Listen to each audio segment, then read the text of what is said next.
Jason Brown, and I am so excited for another episode of Queens of Country. And you guys, we have people in the studio because this is my first in-studio episode of Queens of Country.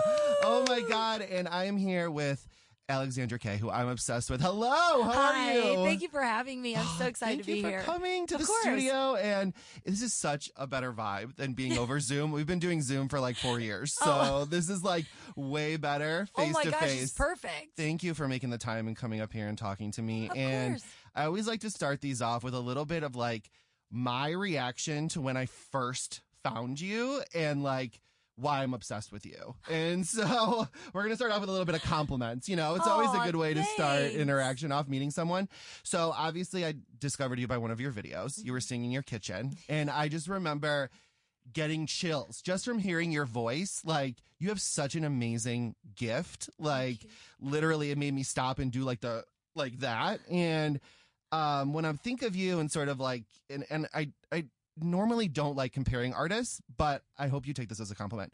You're in my head like my little Dolly, right? Yeah. And what I mean by that is when you hear a Dolly Parton song and you hear her sing, you know it's her, and you have that same like authenticity to your voice, which is so amazing. So I had to start off by that and how I think of you and sort of categorize you in my brain. Do you pull like any sort of inspiration from Dolly? Because who doesn't, right? Of course. And, you know, I always am like, okay, it's either going to be Dolly, Leanne Womack, or like Alison Krauss. And those are like the three that I get. And I'm like, are you kidding? Like, who better? It's like everybody I've looked up to my whole life. So thank you. It's an amazing compliment. And yeah, if I can do anything anywhere near to what Dolly did, that would be incredible. Well, you're on your way, girl. You're exploding. I already know. And we're going to get to all the stuff that you have coming up. But I want to go back a little bit because I love, and this is kind of a cliche question, but I just love the answer. I always want to know, because people that are so talented like you,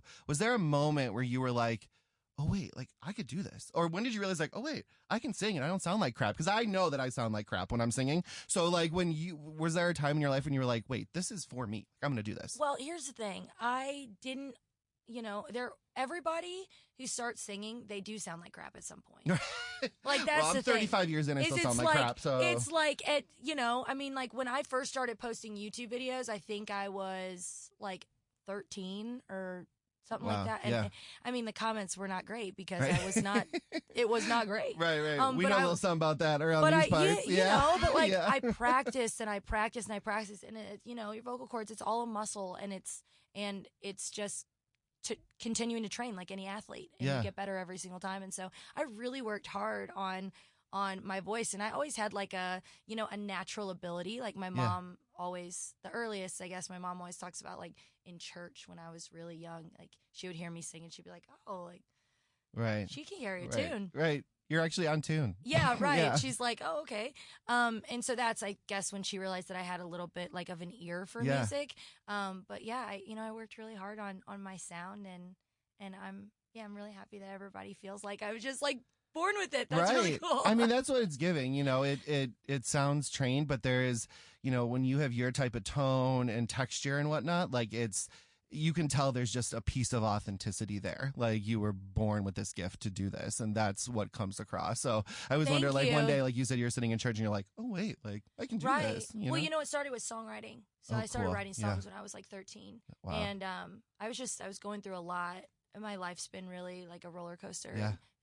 Ever since I was young. And so I just had a lot of things happening that I didn't feel like I could talk to my parents about, and that I felt like I couldn't talk to anybody about. So I started writing in like journal entries every day, and then those turned into poems, and then I just started hearing melodies, and like a lot of it sounded like the women in country that I love. So it was like Jody Messina kind of stuff, or Sarah Evans feel, or like a Faith Hill feel, and that's just how I kind of rolled into this. So then I would take those songs and I would show them to my friends. And that's when my friends were like, you can sing? What is this? And I was like, I guess. I don't know. Right. We were a softball family. Like, we were a sports family. Nobody sings or plays an instrument in my family. So my mom's like, arts? She's What's like, happening? You want to do what? Right. So I truly think it was all God-given, and I'm just trying to do my best to make a difference with what he gave me. So. Yeah. Did you ever think that you would do anything else? Like, were you like, if music doesn't work out, I want to do X. Why? Well, if I didn't, if I wasn't, oh gosh, there's so many things I would do. But if I wasn't in music, if I wasn't an artist, I would definitely still be in the industry because I just love being around music. I love being around artists, and I love the business of music as well, which not a lot of artists can say they love the business side as well, but I truly do thrive in it, and I love it. And so I would probably be managing an artist or something, or working just as a songwriter. But if I was going to completely remove myself from the industry, I would probably open up like a bakery. Ooh, okay. Can you bake? Because I can. Okay. Yeah. And I just have a passion for it. I don't know why, but I love. What's like your favorite dessert? I love to cook. I love to bake. I mean, there's this like pumpkin bread that I make during like Halloween, like around like October, but it's like pumpkin and chocolate chips, and it's girl, you it's had really me a pumpkin. moist and sweet. It's really great. You had me and a pumpkin. it's loaded with calories, and I just love it. Yeah, hello. Obviously, but I would do that, or I would. My sister does hair. Okay, she does my hair. But I was like, oh man, I would love to do like hair or makeup. Ooh, yeah, yeah. I had a very random thought that I wanted to be a truck driver the other day. Like, if I was like, could never be me. Yeah, you're not a good driver. You don't like driving. No, it's just like I think road about. Rage? No, I would be. So I'm so ADHD. Oh, okay, yeah. I could not sit in one place for that long. Right. The bus drives me crazy. If we're on a long drive, I'm like, I have to get out of here, and I have to go work on something, or like I need to go write songs in the back or something. Right. But yeah, so I couldn't imagine. I think about that all the time with our bus driver, Steve. Like, I'm like, what is he thinking about all night when he's driving? Right, just driving straight. Just. Right. He's probably on the phone or something, but but it's crazy. I'm like, I like driving, and also like you don't have to have a house because like if you're a truck driver, you just live in the truck, So that's true. Ride around. That's true. I heard it gets crazy out there. Oh, girl, I bet. And you touched on it a little bit. I want to go. We're not going to dive really deep into it, but I want to touch a little bit on your writing style and your lyricism because it's just insane. And in a little bit, I want to call out just some of the songs where like I felt, visceral reactions to it, but you kind of had a difficult couple years. We'll say it that. We'll leave it sort of, blanket. But one thing that I want to commend you on is some artists stray away from being real and being raw. You didn't do that. Like you dove right in and wrote some of the best music that I've heard just from your pure emotion. And when you were sort of at that crossroads and you were like, okay, how am I going to deal with this publicly or address it publicly? What was going through your mind where you were like, I'm going to go this way and we're going to let everyone in and say what I have to say instead of straying away from it? Like, why was that important to you? Well, it was a very easy decision to make because a lot of people kind of made it for me. So living my life on social media so openly for as long as I have, I let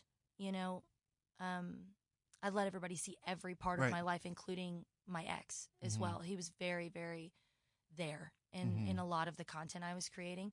And so when people stopped seeing him and then all of a sudden, I was in a different place and they never saw him anymore and the kitchen wasn't yellow anymore, it was blue, and I was alone all the time. It was just my comments they just started. Yeah, they want to know. Yeah. People get entitled and think they need to know everything. When you give them a little bit, they need everything. Yeah. It was every single video. The search bar was, is Alexandra K getting a divorce? Where's Alexandra K's husband? Alexandra K's husband.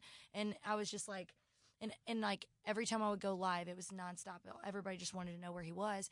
And I didn't feel comfortable talking about it at that point. We were in the middle of a huge tour and I was breaking down and crying on stage. It was just a mess, I was trying so hard to hold it together. Yeah. And so what I did is I just took that into the writing room every single day. And I was just like, I'm not going to do the whole make a statement thing. Right, yeah. I'm not going to, call up People Magazine and have them release a story about my divorce that feels icky. We're not putting a notes app, post on Instagram. No, yeah, exactly. No, I'm not. Like, I'm not. And so I was like, the most authentic way that I can inform the people that have been here for me over all these years and answer their questions without just completely ignoring them is just to write it in music. So that's what I did. And I called my manager, Beth, and I was just like, we're not doing any press about this. We're going to just revert everybody back to the record. Yeah. You're going to listen to the album. Right. And that's going to answer every question you might have. Right. And so that's what kind of made us want to write Painted and Perfect, which ended up being track 1 on the record. Yeah. And the whole, it's hard to say this, I'm a little embarrassed, but you've been asking where my ring is. I guess it's time I be honest. And writing that is just a pure letter to my fans trying to answer some of the questions, and it's just addressing them, and that's why I made it track 1. Yeah. So like, let's pull the Band-Aid off. Let's do 100%. it. 100%. Right? Yeah. Well, let's do it in the most me way we possibly can. Right. Yeah. And I was so open, so honest, to the point to where I did change a few lyrics before, because I was really, really honest. Yeah. And I did change a few lyrics before the record came out, just to, make sure that I also wasn't bashing in any way. I wanted it to be my experience, but everybody has their own experiences through this. But I didn't want it to come off like I wished him any ill will. Because I don't. Right. Oh, I don't. And I will always have love in my heart for him. We were together for 11 years. He's happy. He's moved on. I'm happy. I moved on, and life is good. And so, I always wish nothing but the best for him, and our story was our story so that we could get to where we are now. Right, and I love that you were so honest and open, and like you touched on it, I wanted to point that out as well, is I think a lot of people think, after they go through something like that, we're automatically going to go to bashing and, publicly, just saying bad things, and you didn't. You in such a creative and artistic way, we're able to talk about all aspects of a situation and cover them. And you were so open in that manner that it didn't come off like that. It came off as someone going through a hard time, which we've all experienced, right? Like, I've never been in a woman in a relationship, but I was like, wait, I can relate to that. Or that happened to me, and I want to commend you on that, because you did such an amazing job of letting the art speak for itself. Thank you. I wanted to answer everybody's questions in the most respectful way possible. And so choosing in Painted and Perfect to say, August 14th was the day that I knew that it was done. But just saying, August 14th, main stage on the beach, Atlantic City. Right. That's it. Yeah. This is where it ended. And without having to get into the nitty gritty of how it went down and the painfulness of that night. Right. Yeah. Without having to get into all of that, because that stuff's personal. So I'm trying to be as personal and open with the fans as possible, with also just keeping my private life private. Right. So that's a fine line. Right. Which you're totally entitled to, and you should. Right. Yeah. And so I think, you let people know what you want them to know, and you say it in the way that you did, and you stood on that, and you did that, and the record it's amazing. I mean, just and I want to go into some of the songs in a minute, but every aspect of sort of a relationship, a breakup, you came at it from such different directions, and that just shows how amazing you are just at writing, just the pure writing. And you're wait, oh yeah, I haven't heard a song like that, so thank you. That's my favorite. Thank you. Yeah. That's my favorite compliment is, people have been telling me I could sing forever, but what I really wanted to be was a songwriter. And that is where my heart and soul lives, is the crafting of a song, a country song. Yes. Right. That's where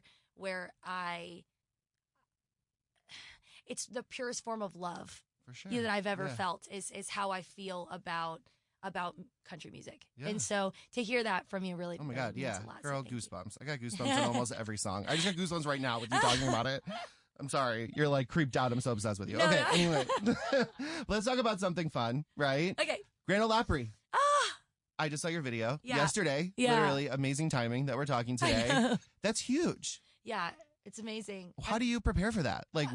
What's going through your brain? So it's really, really special, because this is my 3rd time playing the Opry. Awesome. 4th. This will be my 4th. Fourth. This will be my 4th time playing the Opry. There's so many I can't count at this point. No. Okay. This will be my 4th time playing the Opry, and every single time feels like my debut. Yeah. I treat it like my debut. Yeah. I go out, I get a nice dress. Yes. This is, like I said, it comes back to that my heart and soul is country music. And so that's the Mecca. It's the Mecca. Yeah. So I hold so much respect for that stage, and every time I walk on it, I just want to make every person that came before me in that circle proud. So the fact that I get to do it, what's so special about August 7th is that it's the first time that I get to bring my band on there. Sick. So usually I've just the guys' playing. reaction were so great. Oh man, I know Lou, like our drummer, he was in a band called New Politics. Okay. And like he had a wonderful career as an artist and like in like what were they, like indie rock? Like indie rock space. Yeah. And so he gets really scared when we do things that are like really authentic to country because he like knows where my heart lies, right? And I've been in the past like 4 years he's been with us, 3 years he's been with us. I've just been like trying to educate him on country music, you know. Here's a master class. When he first started with us, every country song that would come on, he'd be like, "Is this Tim McGraw?" Oh. Because it was the only country artist he had ever toured with at that point. Everyone is Tim. Because it was our first right. So he's like, "Is this Tim?" I'm like, no, it's not. And then like every time he would guess, "Is this a Tim song?" And it was, like we would make an uproar. It just became a thing in the camp. But anyways, like I laughed. If you really look at that video that I posted of us telling us, he's like, the whole band? And like you could see terror on his face. And then he goes, "Oh, F yeah." And I'm like, "Lou, you're going to be fine." Right. It took a second to sink in, but now we're there and we're excited. Yeah. They're really stoked. And it's just, man, those guys mean everything to me and I wouldn't be where I am without them.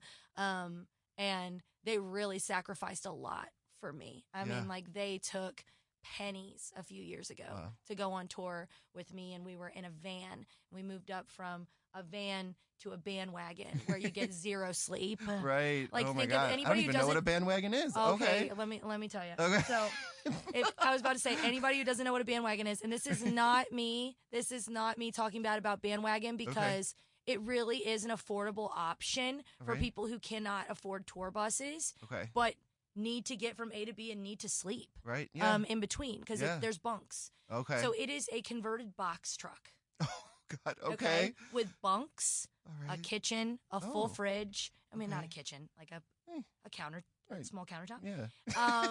A full Maybe fridge, a shower. Okay. Okay. This is shower. A nice box truck. Okay. And a toilet.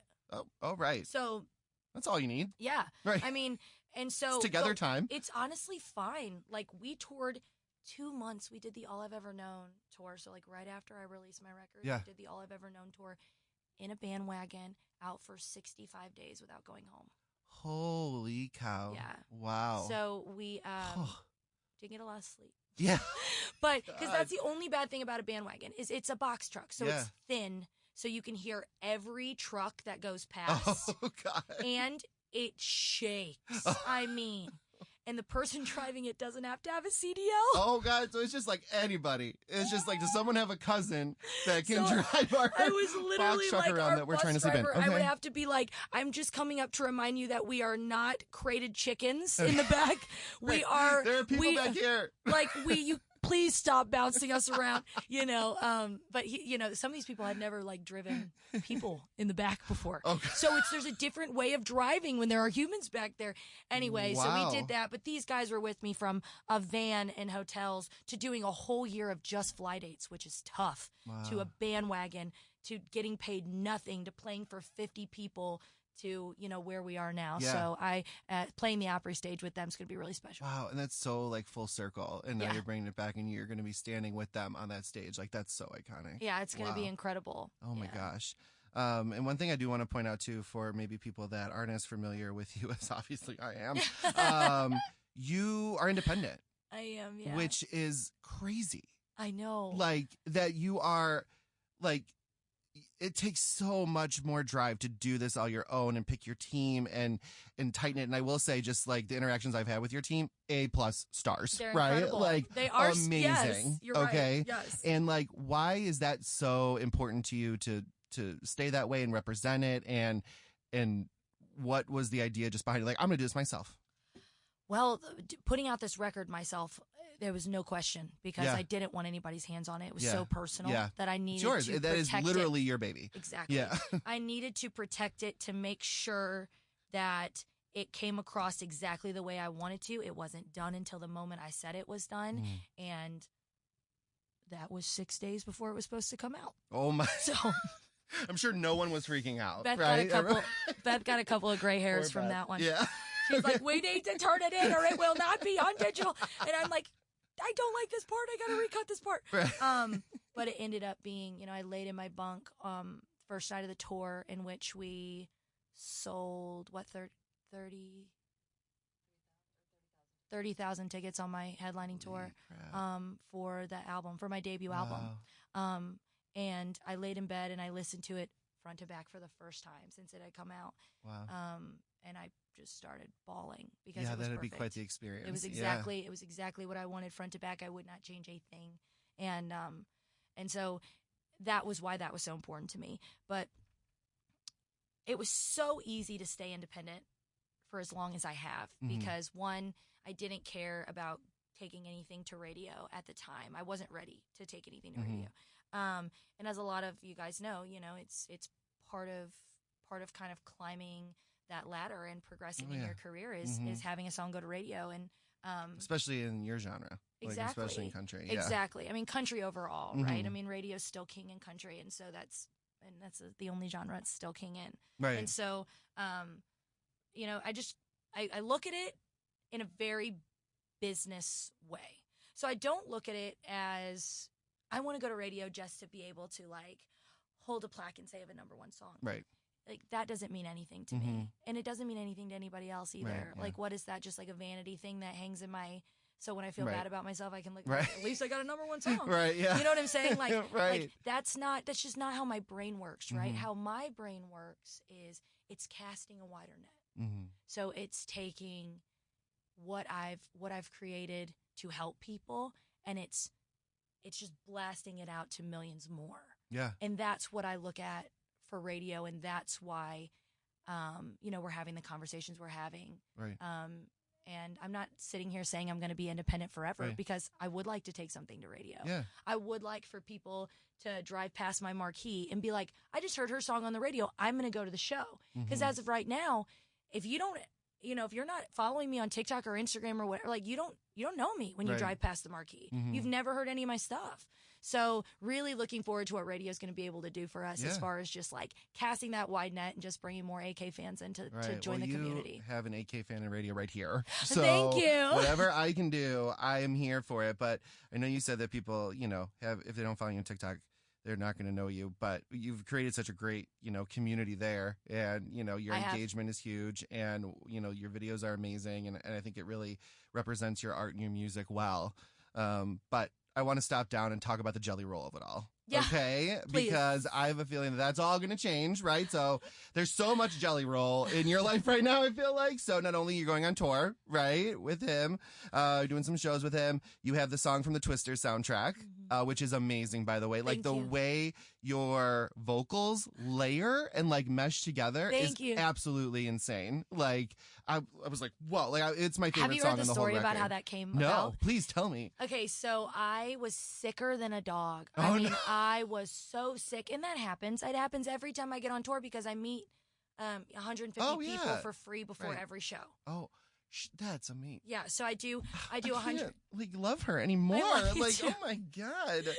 So I do 150 free meet and greets before the show, and I do it via like Eventbrite. And so all you do is like I am telling you for days, meet and greets are going up, they're going up, they're going up, and you just have to claim your spot. Okay. So that's it. So it's just a first come, first serve. Yeah. But we used to meet everybody after every single show, and then I could only play 2 shows in a row because the talking. Oh, yeah. Like, I would just be so hoarse. Right. I'm hoarse today. Right. Like, after the show yesterday. I feel bad I'm making you talk more today. No, it's fine. It's fine. It's part of it. I mean, we got an off day today, so it's fine. Okay, perfect. I took it up. I'm sorry. But not sorry. So we do these 150 free meet and greets, and I'm like such a hugger.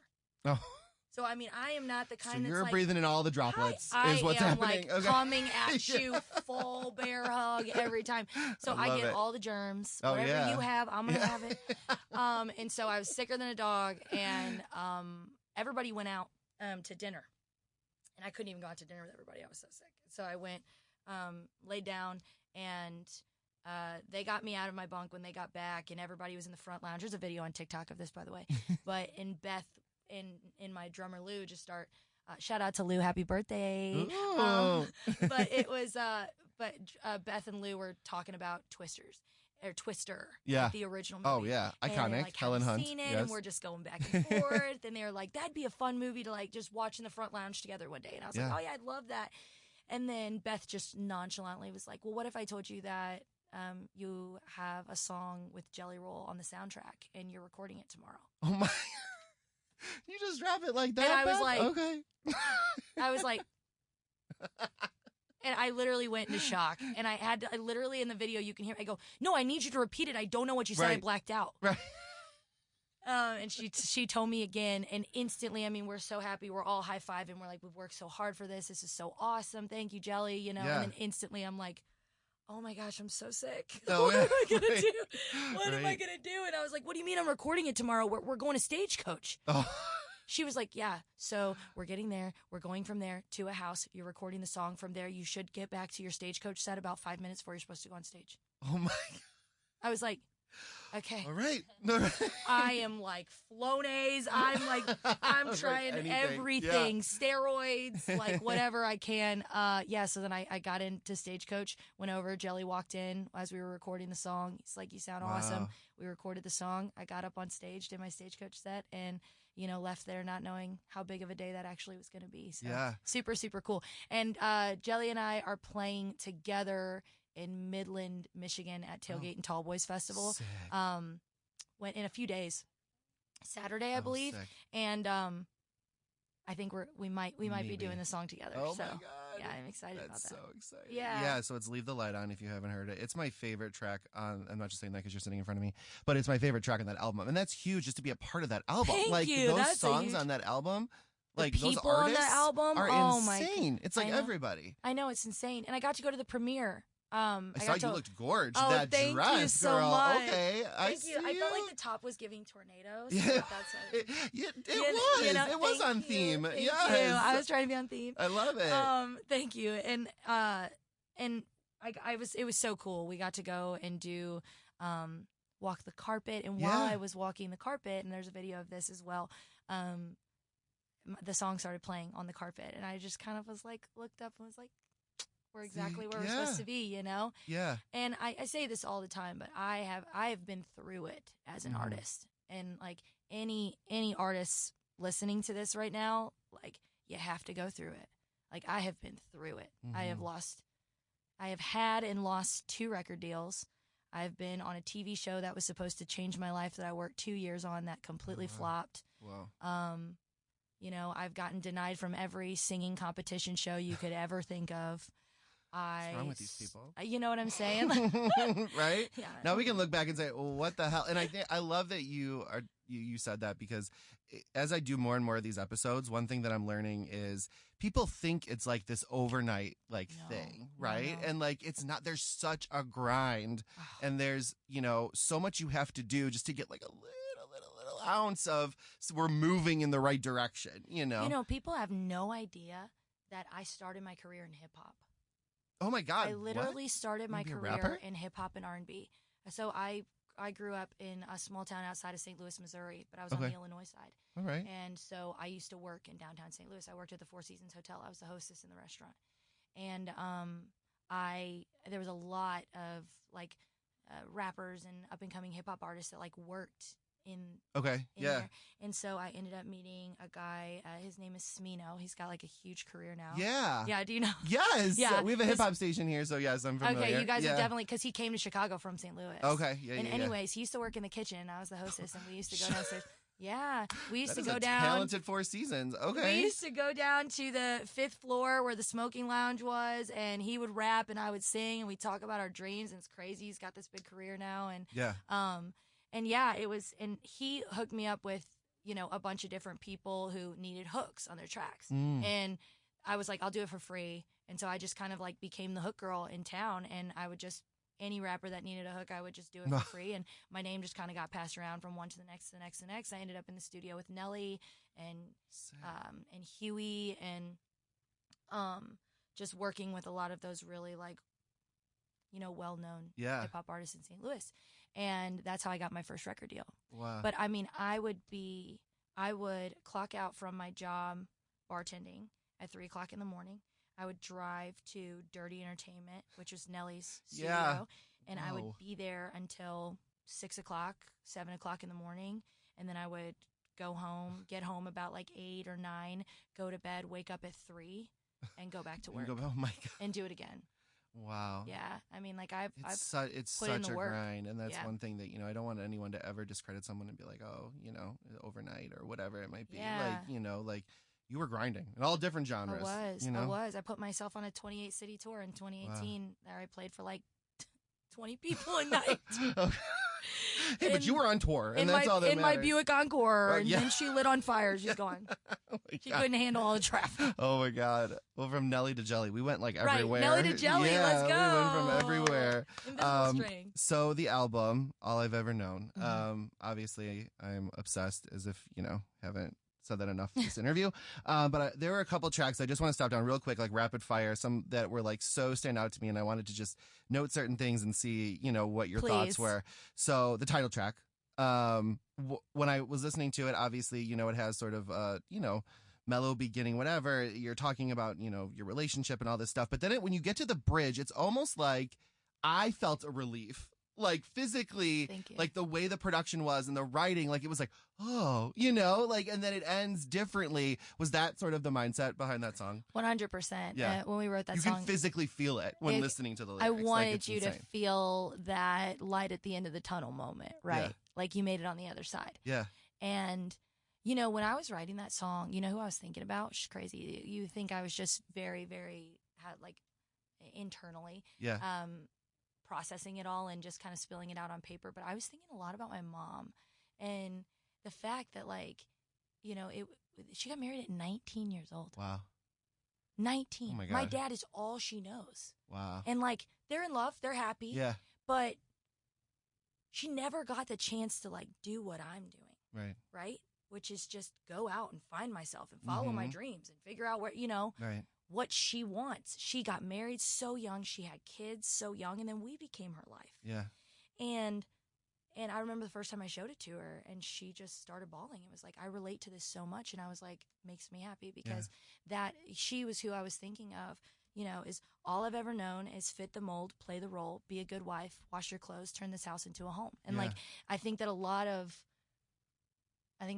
women, especially, in the South, in small towns, I feel like we are built up to not so much be career women. And I know that that's changing. Yeah. It's definitely changing. But that kind of old school mindset does still live in certain areas. And it's like, the question is, when are you going to get married? When are you going to have kids? Right. And you are meant to be the person who stays home, takes care of the house, takes care of the kids, takes care of your husband while your husband works. And you're breaking that. I wanted to write a song for all of those people that felt that way, because I just completely lost myself in that identity. And don't get me wrong, I actually did love that at certain times of my life. I am so excited for one day to have a family, to move out on a farm somewhere, and to be my Susie Homemaker self. I am so excited for that. Yeah. But I'm just really glad you can do a lot of things in Yeah, life.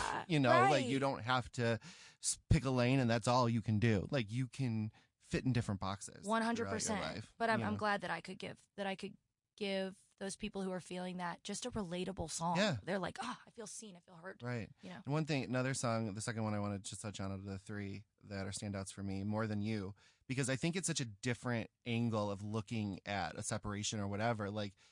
Sometimes you get so, I'm missing this person, but there's so many other ties that, have to break or change, or relationships change or whatnot. But it's such a different way to, I think, write a relationship song, right? Thank you. It was so creative. So Thank you. I was really going through that at the time. That was one of the first songs we wrote for the record. I think it was the first song. I think that was the first song I wrote for the album. Wow. Okay. Or that made the album anyway. And I was going through that at that very moment. I was not so much thinking about my ex and I's split at the time.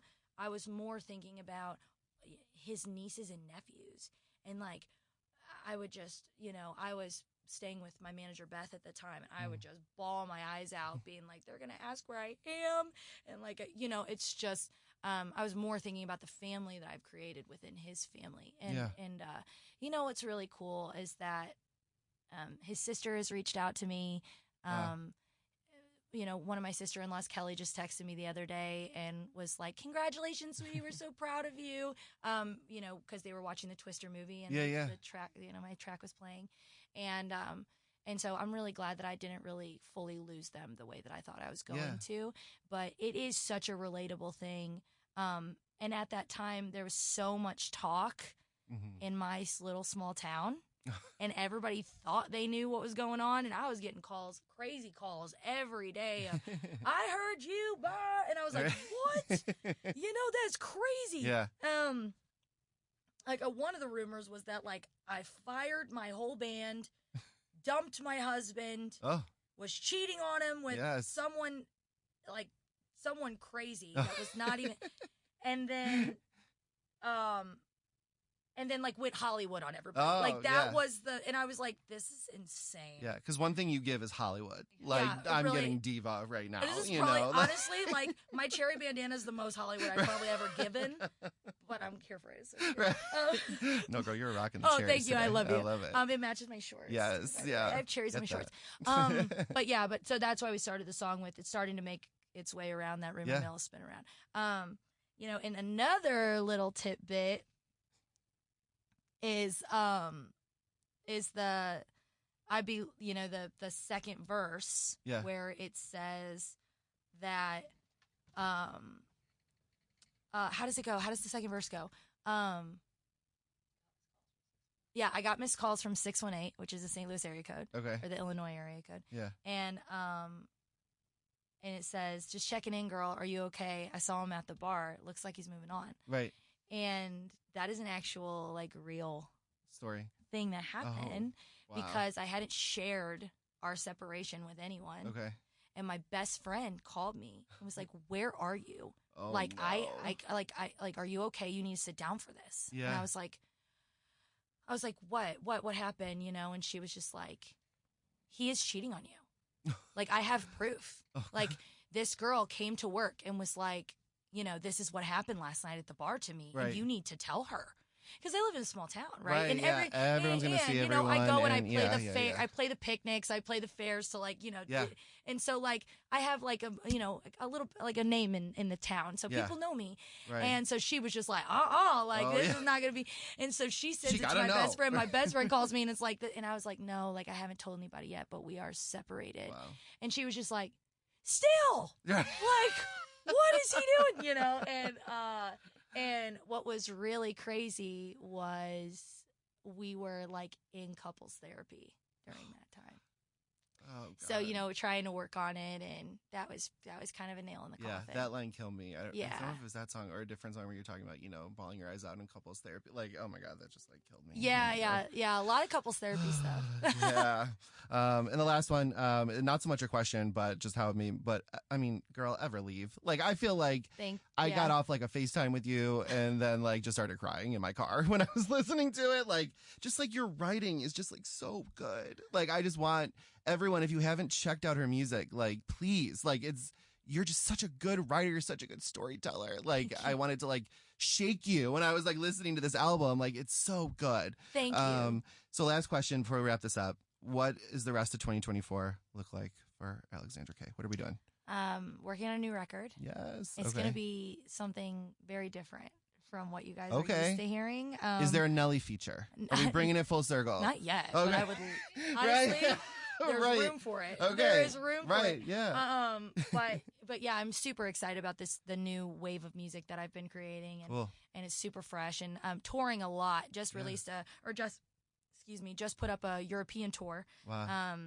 That takes us a week in the UK, and then we're going to Norway, Denmark. Crazy. We're going to Italy, Germany. Wow. Oh my God. Austria. So, and cool. The thing is we put it up, and the UK is already almost completely sold out. Insane. Dublin sold out.